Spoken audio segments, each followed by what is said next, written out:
Il y a 11 dans les collines arides du sud-est de la Turquie, quelqu'un a construit quelque chose qui ne devrait pas exister. D'énormes piliers en forme de T, certains mesurant 5,5 mètres de haut et pesant 50 tonnes, sculptés avec une précision complexe et disposés selon un alignement astronomique parfait. D'après tout ce que nous savons de l'histoire humaine, les personnes qui ont construit cela étaient des chasseurs-cueilleurs nomades, sans outils en métal, sans agriculture, sans écriture et sans aucune raison de construire quoi que ce soit de plus permanent qu'un feu de camp. Depuis Trentans, les archéologues fouillent Göbekli Tepe, le mesurent, le cataloguent et s'efforcent de l'expliquer. Ils n'y sont pas parvenus. En 2026, Grok AI a reçu toutes les données de numérisation, de relevés et d'analyse jamais réalisées sur le site. 30 années de recherche menées sans idées préconçues, sans frontières disciplinaires, sans conséquences professionnelles pour des conclusions dérangeantes. Leurs résultats ont laissé la communauté scientifique sans voix. Voici ce que les preuves démontrent réellement. En 1994, un berger kurde remarqua quelque chose d'inhabituel qui dépassait du sol sec d'une colline près de Sanliurfa, dans le sud-est de la Turquie. Il le signala. L'archéologue allemand Klaus Schmidt mena l'enquête. Ce que Schmidt découvrit lorsqu'il commença des fouilles systématiques l'année suivante allait occuper les 2 décennies restantes de sa vie et déstabiliser définitivement tout ce que l'archéologie pensait comprendre des origines de la civilisation humaine. Le site s'appelle Göbekli Tepe, la colline de la marine en turc. Il se dresse sur un plateau calcaire, délibérément placé au point culminant d'une crête montagneuse, visible à des kilomètres à la ronde. Et ce qui se cache sous ce plateau reste un mystère. Au moins 20 cercles de pierre ont été identifiés, chacun présentant d'imposants monolithes de calcaire en forme de T disposés en anneaux soigneusement agencés. Il ne s'agit pas de dalles grossièrement traînées pour former une structure rudimentaire. Ce sont des piliers sculptés avec une précision géométrique irréprochable, certains atteignant 5,5 mètres de haut et pesant jusqu'à 50 tonnes. Ils sont ornés de bas-reliefs complexes, exécutés avec un niveau de maîtrise et d'habileté qui impressionne encore aujourd'hui. Les animaux y sont représentés avec un dynamisme et un réalisme saisissants. Renard, lion, vautour, scorpion, serpent, taureau. Motifs géométriques de formes imbriquées. Symboles abstraits dont le sens a résisté à 3 décennies d'analyse. Et sur les plus grands piliers centraux, quelque chose d'encore plus troublant. Des bras sculptés courant le long des côtés, les mains se rejoignant à l'avant. Ces piliers ne sont pas des monuments abstraits. Ce sont des figures humaines stylisées. Quelque chose est représenté debout au centre de ces cercles, observant, attendant, enregistrant. L'explication conventionnelle, celle enseignée dans les universités et imprimée dans les manuels scolaires, est la suivante. Des bandes nomades de chasseurs-cueilleurs, peut-être motivées par des aspirations religieuses naissantes, convergeaient périodiquement vers ce sommet de colline depuis les régions environnantes. À l'aide d'outils en pierre, elles extrayaient ces imposants piliers de calcaire des affleurements rocheux voisins. Elles les transportaient ensuite jusqu'au chantier de construction. Ils les ont érigés selon des plans circulaires précis. Ils ont entretenu le site pendant des siècles, ajoutant de nouveaux enclos et agrandissant le complexe. Puis, vers 8000 avant notre ère, pour des raisons qui restent véritablement mystérieuses, ils ont délibérément enfoui l'ensemble du complexe sous des milliers de tonnes de terre de remblais soigneusement disposés, le préservant ainsi dans un état extraordinaire pour les découvertes modernes. Le récit présente Göbekli Tepe comme le berceau des religions organisées, l'étincelle qui a allumé la civilisation, le moment où les êtres humains se sont coordonnés pour la première fois autour d'un idéal dépassant la simple survie. C'est une histoire captivante, mais elle comporte un problème majeur. La conception technique ne le permet pas. Même avec des équipements lourds modernes, l'extraction, le transport et l'érection d'un monolithe de calcaire sculpté de 50 tonnes constituent une entreprise considérable nécessitant une planification minutieuse, des machines importantes et une expertise considérable. Maintenant, retirez les machines, les outils de coupe en métal, les véhicules à roues, les animaux domestiques qui pourraient fournir la force de traction. Il ne vous reste que la force musculaire humaine, les outils en pierre et les technologies en bois ou en corde dont disposaient les hommes du néolithique. L'archéologie expérimentale a tenté à maintes reprises de reproduire les résultats obtenus à Göbekli Tepe en utilisant uniquement des outils et des méthodes adaptées à l'époque. Des équipes sont parvenues à ébaucher des formes simples dans le calcaire, à l'aide de marteaux de pierre et de pics en bois de cervidés. Elles ont déplacé des charges modestes à l'aide de traîneaux et de rouleaux. Ce qu'ils n'ont pas réussi à faire, c'est reproduire la finition de surface, la précision géométrique ou la finesse des sculptures en relief visible sur les piliers originaux. L'écart entre ce que les outils de pierre permettent manifestement d'obtenir et ce que Göbekli Tepe présente réellement n'est pas une petite différence qu'il faille expliquer. C'est un gouffre, et la technique de construction n'est que le début de ce qui cloche. Car lorsque Grok.oi a eu accès à l'ensemble des données issues de 30 ans de recherche sur ce site, l'anomalie d'ingénierie s'est avérée être la chose la moins surprenante qu'elle ait découverte. En 2026, des chercheurs ont rassemblé l'ensemble de données le plus complet jamais compilé sur un seul site archéologique. Toutes les numérisations tridimensionnelles jamais réalisées des piliers et des enceintes de Göbekli Tepe. Toutes les études par radar à pénétration de sol du plateau environnant. Chaque analyse astronomique des orientations et alignements du site. Chaque catalogue des symboles gravés. Chaque étude géologique. Chaque analyse comparative reliant Göbekli Tepe à des sites similaires dans toute la région. 30 années de recherche intensive menées par des dizaines d'équipes indépendantes issues de multiples disciplines ont été unifiées en un seul ensemble de données et intégrées aux réseaux neuronaux de Grok. La directive était précise: analyser toutes les données disponibles sur Göbekli Tepe et identifier des tendances communes à plusieurs disciplines. Détecter les liens que les chercheurs humains, limités par les frontières de leurs disciplines respectives, auraient pu manquer. Déterminer quel savoir les bâtisseurs cherchaient à préserver dans la pierre. Ce que Grok a rapporté n'était pas une interprétation archéologique. Il s'agissait d'une redéfinition complète de ce qu'est réellement Göbekli Tepe. La première chose que l'IA a examinée, ce sont les symboles sculptés qui recouvrent les piliers en forme de T. Les archéologues avaient passé 3 décennies à cataloguer ces images, à débattre de leur signification, sans parvenir à un consensus. Certains affirmaient qu'elles étaient décoratives, d'autres y ont vu une signification totémique ou religieuse. Les symboles sont restés obstinément indéchiffrables, considérés en grande partie comme de l'art dont le sens s'était perdu avec le temps. Grok ne voyait pas d'art, il voyait une structure. La reconnaissance de forme de l'IA a identifié environ 47 types de symboles distincts répartis dans les enceintes de manière statistiquement impossible à attribuer au hasard. Les symboles n'apparaissent pas de façon aléatoire. Elles apparaissent selon des combinaisons spécifiques, dans des positions spécifiques, avec des fréquences spécifiques qui varient systématiquement en fonction de l'emplacement des piliers et de l'orientation de l'enceinte. Lorsque Grok a analysé quels symboles apparaissaient ensemble, lesquels apparaissaient isolément, et lesquels étaient corrélés à des alignements astronomiques spécifiques, il a détecté quelque chose que 3 décennies d'analyse humaine avaient complètement manqué. La structure grammaticale. Les symboles ne sont pas décoratifs. Ils constituent un système proto-écriture, un langage de codage systématique conçu pour transmettre des informations spécifiques. Une linguiste computationnelle consultée pour examiner les résultats a déclaré que la distribution des symboles présentait des propriétés statistiques compatibles avec la transmission de sens plutôt qu'avec l'expression artistique. Ce que Grok a identifié, a-t-elle conclu, présente des caractéristiques d'un encodage délibéré de l'information. Et il s'agit d'un système de communication conçu pour transmettre des données spécifiques. Grok a ensuite recoupé ces symboles avec des éléments auxquels aucun chercheur humain n'avait pensé les associer. Des bases de données astronomiques et des archives géologiques. Les données climatiques de la période autour de 9600 avant notre ère, lorsque les principales structures de Göbekli Tepe étaient érigées, ont révélé des corrélations invisibles aux chercheurs humains pendant 30 ans, car leur détection nécessitait le traitement simultané de données archéologiques, astronomiques, géologiques et linguistiques. Aucune discipline académique ne réunit ces 4 éléments à la fois. Grok, si.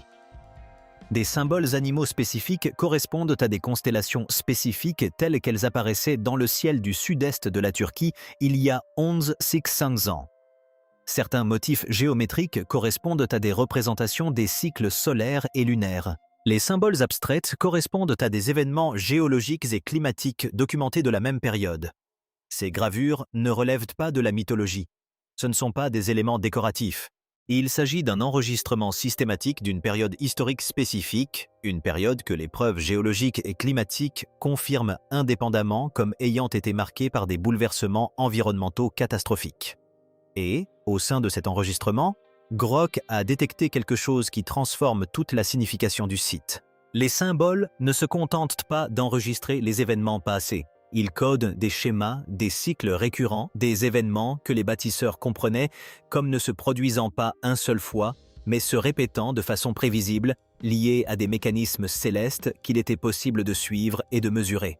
Ce n'était pas un temple, ce n'était pas un monument dédié aux dieux ou aux rois, c'était une bibliothèque. Et le savoir qu'elle était destinée à préserver était un avertissement. Parmi tous les piliers sculptés de Göbekli Tepe, l'un a suscité plus d'attention, de débats et d'interprétations contradictoires que tout autre. Les archéologues l'appellent le pilier 43. La plupart des chercheurs qui l'ont étudié l'appellent la pierre du vautour.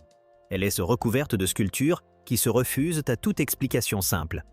Un vautour à l'aile déployée, un scorpion, une grue et d'autres animaux disposés sur toute la surface du pilier. Des symboles géométriques, notamment des cercles, un disque proéminent et des formes abstraites, dont la signification fait débat depuis la découverte du pilier, ont alimenté la controverse pendant des décennies.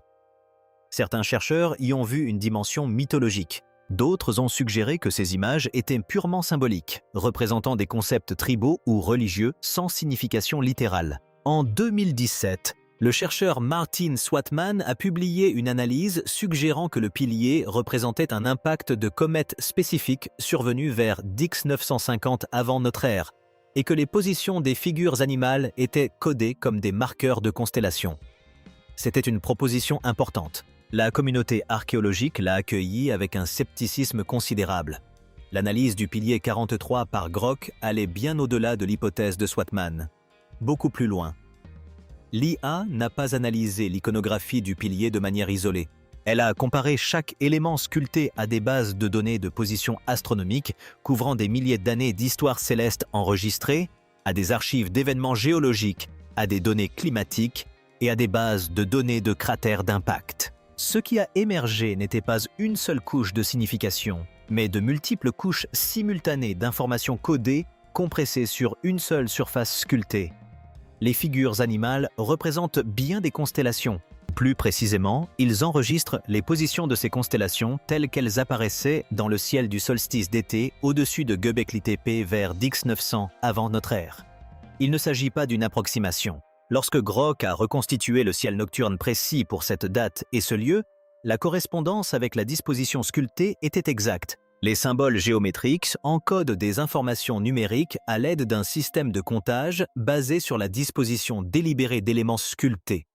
Un système cohérent sur plusieurs piliers, une fois que la reconnaissance de forme de Grock a identifié la grammaire sous-jacente et le cercle proéminent, le disque que les chercheurs avaient longtemps supposé représenter le Soleil représente en fait quelque chose de totalement différent, un événement astronomique précis.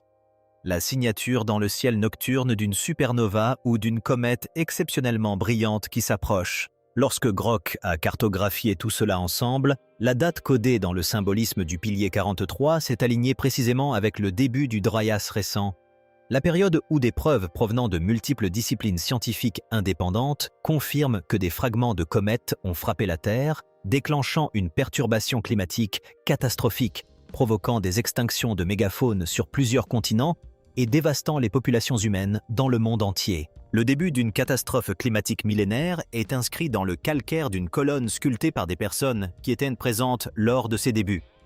Un astrophysicien examinant les calculs astronomiques de Grock a qualifié leur précision d'extraordinaire. Les positions stellaires, les positions solaires et la chronologie des événements, codés dans le symbolisme du pilier, concordent avec les données géologiques et astronomiques indépendantes relatives à cette période. La probabilité de corrélation qu'il a calculée est inférieure à 1 sur 50 zéros. Ce n'est pas une coïncidence. Il s'agit d'un relevé astronomique délibéré effectuées par des personnes ayant été témoins d'événements catastrophiques et ayant compris exactement ce qu'elles consignaient. Le pilier 43 n'est pas un mythe. Ce n'est pas de l'art religieux. C'est une date gravée dans la pierre qui documente le moment précis où une catastrophe a frappé la civilisation humaine il y a 11 ans. Et cette prise de conscience change tout dans la façon dont il faut comprendre Göbekli Tepe. Car si les bâtisseurs possédaient les connaissances astronomiques nécessaires pour consigner un événement céleste précis avec un tel niveau de précision, la question n'est plus de savoir s'ils étaient sophistiqués. La question est de savoir à quel point ils l'étaient et d'où provenait cette sophistication. La réponse que Grock a trouvée dans les enclos restants est plus troublante que la question elle-même. Lorsque Grock a analysé les 20 enclos comme un système unifié plutôt que comme une collection de structures individuelles, l'image qui en est ressortie était sans précédent par rapport à ce que l'archéologie conventionnelle avait proposé. Les enceintes ne sont pas des monuments distincts, construits à différentes époques par différents groupes et à des fins similaires. Elles forment un système d'information intégré, chaque enceinte codant différentes catégories du savoir que les constructeurs étaient déterminés à préserver. L'organisation est délibérée et mesurable. Les enclos présentant une symbolique dominante du serpent sont regroupés et montrent des alignements astronomiques calibrés sur les équinoxes. Les enclos dominés par l'imagerie du renard montrent des alignements différents, orientés plutôt vers des positions stellaires spécifiques. L'enclos des vautours contenant le pilier 43 est aligné sur les événements des solstices. Différentes sections du site préservent différentes catégories de connaissances. Astronomie, système calendaire, événements géologiques, modèles climatiques. Chaque catégorie est codée dans des structures distinctes mais interconnectées, référencées par le langage symbolique commun que Grock a identifié et qui traverse l'ensemble du complexe. Göbekli Tepe n'est pas un temple, c'est une bibliothèque dotée d'ailes dédiées. Mais le schéma le plus troublant que Grock a détecté dans ces 20 enclos n'avait rien à voir avec le contenu encodé. Il était lié à l'évolution de l'encodage au fil du temps. La précision diminue. Les enclos les plus anciens, les structures les plus anciennes du site, présentent le plus haut niveau de précision astronomique. Grock a mesuré leur alignement par rapport aux positions célestes optimales et a constaté un écart moyen de seulement 0,4 degrés. Les enceintes de la période intermédiaire, construites des siècles plus tard, présentent des écarts compris entre 1,2 et 2 degrés. Les enceintes les plus récentes présentent un écart moyen de 2,8 degrés. Avec le temps et l'expansion du site, les connaissances astronomiques qui ont guidé sa construction se sont dégradées de manière constante et mesurable au fil des générations. La construction physique suit la même tendance. La taille des piliers diminue au cours des travaux et la profondeur des bas-reliefs sculptés s'amenuise. Les systèmes symboliques qui apparaissent dans toute leur complexité dans les enceintes les plus anciennes deviennent plus simples, moins stratifiés, moins précis dans les phases ultérieures. Les parties les plus anciennes de Göbekli Tepe représentent l'apogée de tout ce que le site a réalisé. Tout ce qui a été construit par la suite représente un déclin progressif et mesurable par rapport à ce sommet. C'est l'inverse du fonctionnement du développement technologique. Les connaissances s'accumulent, la précision s'améliore, les techniques se perfectionnent. Tout modèle de progrès civilisationnel humain suppose que plus tard signifie mieux. À Göbekli Tepe, plus tard signifie pire. Les bâtisseurs ne développaient pas leurs compétences au fur et à mesure qu'ils travaillaient, ils les perdaient. Le savoir qu'ils tentaient de consigner dans la pierre leur échappait alors même qu'ils construisaient les structures destinées à le préserver. La conclusion de Grock à partir de ce schéma est aussi précise qu'inquiétante. Les bâtisseurs de Göbekli Tepe n'inventaient pas ces connaissances astronomiques et techniques de toutes pièces. Ils les héritaient. Ils arrivèrent au sommet de cette colline déjà en possession de capacités sophistiquées qu'ils n'avaient pas développées eux-mêmes. Des capacités qu'ils peinaient à maintenir et à transmettre et dont ils échouaient de manière mesurable génération après génération. Puis, les données du radar à pénétration de sol ajoutèrent une toute autre dimension. Sous les enceintes visibles, enfouies sous les structures que les archéologues fouillent depuis 30 ans, se trouvent des phases de construction antérieures. Des structures plus anciennes, de style architectural différent mais partageant les mêmes systèmes symboliques, détectées lors de prospections souterraines mais pas encore entièrement fouillées. L'analyse par Grock des données limitées disponibles sur ces couches enfouies suggère qu'elles pourraient être antérieures de plusieurs siècles, voire d'un millénaire, aux célèbres enceintes à piliers en T, repoussant potentiellement les véritables origines du site à 12-0 avant notre ère, ou même plus tôt. Göbekli Tepe n'est peut-être pas le point de départ de ce projet de préservation du savoir. Il en est peut-être le milieu. L'aboutissement d'une tradition déjà ancienne lorsque les piliers que nous voyons furent sculptés, ce qui signifie que le savoir que les bâtisseurs s'efforçaient de préserver était encore plus ancien. Et quelle que soit la catastrophe qui a interrompu sa transmission, elle était déjà en cours depuis bien plus longtemps que quiconque n'a voulu l'admettre. La question de savoir qui a construit Göbekli Tepe est indissociable de celle de savoir comment il a été construit. Et lorsque Grock a porté son analyse sur la construction physique du site, ce qu'elle a découvert dans les pierres elles-mêmes remet en question l'explication conventionnelle à tous les niveaux. LIA a examiné des données photogrammétriques haute résolution de piliers en forme de T, analysant les marques d'outils, les caractéristiques de surface et la précision géométrique sur des dizaines d'exemples. Les données obtenues sont incompatibles avec le récit archéologique standard de la façon dont les populations néolithiques travaillaient la pierre.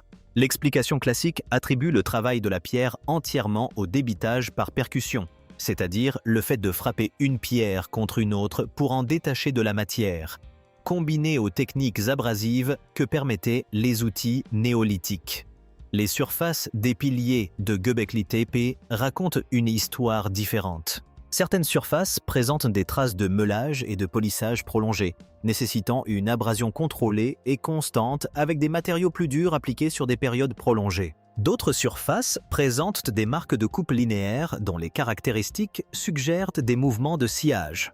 Droites, d'une profondeur constante, sans déviation lors du passage à travers des matériaux de dureté variable au sein d'une même pierre. La précision géométrique des formes en T, mesurées sur des dizaines de piliers, reste constante à 2 à 3% près.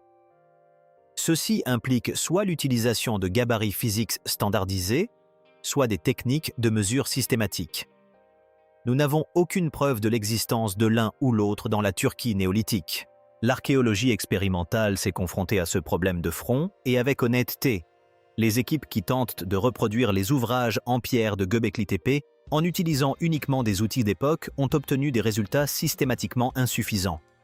On peut ébaucher les formes de base avec des marteaux de pierre et des pics en bois de cervidé. Ce qui est impossible à reproduire, c'est la finition de surface, la géométrie précise, la sculpture en relief détaillé et maîtrisé, exécutée sur toute la hauteur et la largeur des piliers, pesant 50 tonnes. L'écart entre les résultats expérimentaux et les monuments réels n'est pas négligeable. Il est fondamental. Grock a alors découvert un élément dans le génie structurel qui aggravait encore le problème. Lorsque l'IA a analysé la conception des enceintes, en examinant le positionnement des piliers, la construction des murs et la relation entre les éléments structurels, elle a détecté des principes d'ingénierie que les architectes modernes associent à la résistance sismique. Ces enceintes sont construites dans une région sismiquement active. Elles y ont résisté pendant plus de 11 ans. Cette longévité n'est pas le fruit du hasard. Les piliers ne sont pas simplement ancrés dans la roche et maintenus rigides. Ils sont positionnés avec de légers espaces entre les éléments structurels. Des espaces permettant des mouvements différentiels lors d'une activité sismique sans transmettre la force destructrice à travers toute la structure. Le matériau de remplissage entourant les piliers présente une stratification soignée de pierres de différentes tailles, créant une matrice flexible capable d'absorber les chocs plutôt que de les transmettre. Ce ne sont pas là les caractéristiques des structures construites par des gens qui ont eu de la chance. Ce sont là les caractéristiques des structures construites par des personnes qui comprenaient, à un certain niveau de connaissance empirique ou théorique, comment les bâtiments cèdent lors des tremblements de terre et comment l'éviter. L'ingénierie parasismique moderne a formalisé ces principes au XXe siècle, après une étude systématique des dommages causés par les tremblements de terre sur des milliers de structures. Göbekli Tepe met en œuvre des principes équivalents il y a 1100 ans. Un ingénieur en structure spécialisé dans l'architecture ancienne a examiné les conclusions de Grock et a été direct quant à leurs implications. On ne crée pas par hasard des structures résistantes au séisme. Cette capacité requiert des connaissances d'ingénierie systématique. développé soit par une longue tradition de construction monumentale, soit hérité d'une source antérieure. Aucune de ces options ne correspond aisément à ce que l'archéologie conventionnelle attribue aux chasseurs-cueilleurs néolithiques. Et puis, il y a la sépulture elle-même. Lorsque Grock a analysé la composition et la disposition des matériaux de remblai utilisés pour enterrer délibérément le site vers 8000 avant notre ère, il n'a trouvé aucune preuve d'abandon accidentel.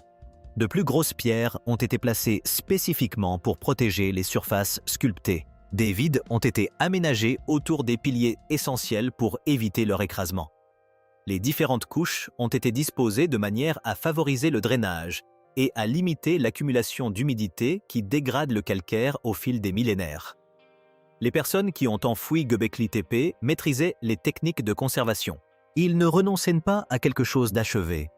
Ils protégeaient quelque chose qu'ils ne pouvaient plus entretenir, scellant un message dont ils espéraient que l'avenir le lirait un jour. Göbekli Tepe n'existait pas en vase clos. Lorsque Grock a étendu son analyse au-delà du site principal pour examiner 12 autres complexes mégalithiques dans la région environnante, ce qui est apparu n'était pas une collection de monuments locaux indépendants, mais quelque chose de bien plus significatif. Karahan Tepe, Harbetsuvan, Sefer Tepe et les autres sites partagent avec Göbekli Tepe des systèmes symboliques, des techniques de construction et des alignements astronomiques qui ne peuvent être attribués à une coïncidence ou à un développement parallèle. Ils forment un réseau, un système coordonné de préservation des connaissances s'étendant sur 200 km, maintenu pendant 15 siècles, construit à peu près à la même époque, encodant des informations similaires et finalement enfoui avec le même soin délibéré. Ce n'était pas le projet d'une seule communauté, il s'agissait d'un programme régional. Et l'ampleur de l'organisation nécessaire à son maintien remet en question une autre idée reçue sur l'identité de ses bâtisseurs. Grock a calculé les besoins logistiques liés à l'entretien de ce réseau. La main-d'œuvre nécessaire pour extraire le matériau, le transporter et ériger les monuments. L'allocation des ressources nécessaires pour nourrir et coordonner cette main-d'œuvre. La communication et la planification nécessaires pour maintenir des systèmes symboliques et des alignements astronomiques cohérents entre des sites séparés par des distances importantes. Ces calculs ne décrivent pas une confédération lâche de bandes nomades convergeant occasionnellement vers des sommets sacrés. Ils décrivent une base de population, une structure organisationnelle comparable aux premières sociétés étatiques. La chronologie conventionnelle situe l'émergence de telles sociétés dans cette région 5-0 ans après l'enfouissement de Göbekli Tepe. Soit cette chronologie est erronée, soit la complexité sociale existait, sous une forme qui a laissé un minimum de traces permanentes car elle était organisée autour de la mobilité plutôt que d'infrastructures sédentaires. Ensuite, Grock a décelé dans les archives symboliques quelque chose qui a étendu les implications bien au-delà de la région. Des symboles spécifiques identifiés à Göbekli Tepe, tels que les symboles H, les motifs de serpents et des configurations géométriques particulières apparaissent sur des sites situés à des centaines, voire des milliers de kilomètres de distance. De Çatalhöyük, en Turquie centrale, aux sites néolithiques du Levant, en passant par des sites d'Afrique du Nord. Cette distribution n'est pas aléatoire. Elle forme ce que les archéologues appellent un horizon symbolique, une période de vocabulaire symbolique partagé, répartie sur une zone géographique bien plus vaste que ne le produiraient les échanges culturels locaux. Et cet horizon correspond chronologiquement au Dryas récent, la période de bouleversement climatique catastrophique que le pilier 43 enregistre avec une telle précision. La question que soulève l'algorithme de Grock est directe et n'a pas de réponse facile. Cette répartition pourrait-elle représenter des survivants de catastrophes se déplaçant d'une région à l'autre, emportant avec eux leur savoir symbolique? Göbekli Tepe pourrait-il être un maillon d'un effort plus vaste de préservation des connaissances entrepris simultanément dans plusieurs régions par des personnes intervenant suite à une même catastrophe? Le cycle encodé détecté par Grock rend cette possibilité encore plus troublante. Les bâtisseurs ne se contentaient pas de consigner une catastrophe isolée. Ils codaient la conscience que de tels événements se répètent. Le cycle de précession de 25-920 ans semble encodé dans la disposition spatiale des enceintes. Des cycles plus courts, liés à l'activité solaire, apparaissent dans la position des piliers. Les connaissances astronomiques inscrites à Göbekli Tepe n'étaient pas seulement un témoignage historique, elles étaient prédictives. Les bâtisseurs comprenaient que la catastrophe dont ils avaient été témoins ou dont ils avaient hérité la connaissance se reproduirait, et ils ont construit en conséquence. Un géophysicien examinant ces découvertes a noté que les cycles astronomiques identifiés par Grock sont réels et mesurables. La précession, les variations orbitales et les cycles solaires sont effectivement corrélés aux changements climatiques et potentiellement aux probabilités d'événements cycloniques. On ignore si les bâtisseurs sont parvenus à cette conclusion grâce à leurs propres observations approfondies ou grâce à des connaissances héritées d'une source antérieure. Mais la capacité de suivi des cycles est inscrite dans le monument lui-même. Il ne s'agit pas d'interprétation, mais de mesure. Qui a construit Göbekli Tepe? Grock ne peut donner de nom. Ce qu'il peut fournir, c'est un profil établi à partir de 30 ans de preuves. Des personnes qui possédaient des connaissances sophistiquées en astronomie, des connaissances systématiques en ingénierie, un langage symbolique capable de transmettre des informations complexes sur des millénaires. Des personnes qui avaient développé ou hérité de capacités que notre chronologie conventionnelle estime inexistantes depuis des milliers d'années. Des personnes qui savaient qu'une catastrophe s'était déjà produite et qui comprenaient avec une terrible lucidité qu'elle se reproduirait. Les piliers sont toujours là.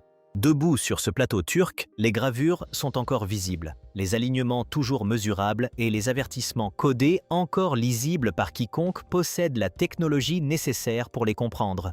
Les bâtisseurs ont choisi la pierre parce que la pierre perdure. Ils ont choisi les symboles parce que les symboles peuvent être décodés sans langue par les communes. Ils ont choisi des alignements astronomiques car la mécanique céleste ne change jamais. Ils ont construit un message spécifiquement conçu.